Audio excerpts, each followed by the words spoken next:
Lifestyle of growing up, socioeconomic, problems, issues, gangs, drugs, that whole infestation. And they saw that and saw how me and William was able to progress through that.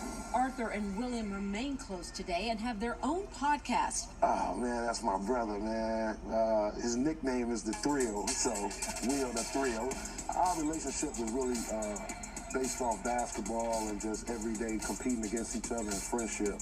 And when he and I found out we were going to the same school, this whole movie was about to happen with both of us. That just made our bond even more stronger. So, man, that's my brother.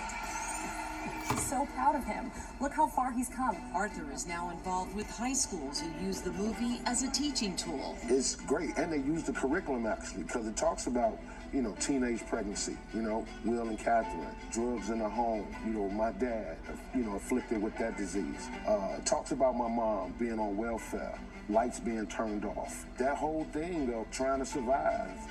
Hoffman Estates English teacher Erica Bromley is a Hoop Dreams fanatic. Again, all that pressure on one 16, 17-year-old kid, right?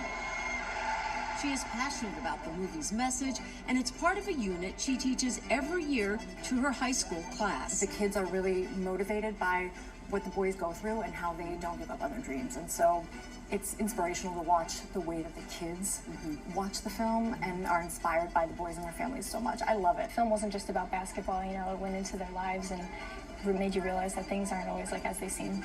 When the movie ends, the students learn the two Chicago teens who are profiled don't make it to the NBA. I asked the students what questions they would have for the stars of the film, who are now grown men with their own families. Even though they didn't get to their ideal life, how do you feel with the life you ended up with now? It's a question many people have after they've watched this movie. But today, thanks to Mrs. Bromley, her students will get to ask that question and so much more.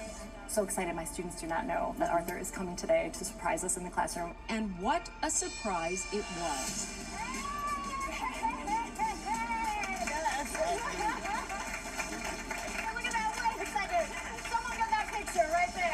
Arthur spoke with the students for some time, talking about his experiences during the movie. It was so crazy with my dad when he came on the court and he bought drugs and everything.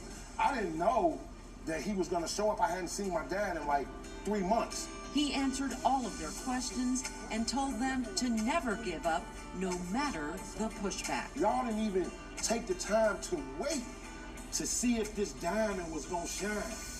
So I used them as motivation when I went to Marshall. Arthur says despite never making it to the NBA, he reached his hoop dream, turning his inspiring story around to help others. What I want them to know when I leave them, after I get through speaking to them, I want them to know that they matter. Me inspired millions of kids of wow, that's what you gotta, don't let that stop you. You a knee problem, a school, a transcript, and that's always gonna happen, and I want to have them to be mentally strong for that. I want you guys to just dream big, man. And don't ever let nobody tell you that you can't do something and fulfill your hoop dream. Along with his motivational words, Arthur is giving back to the community with another dream, building a Hoop Dreams basketball court in Garfield Park.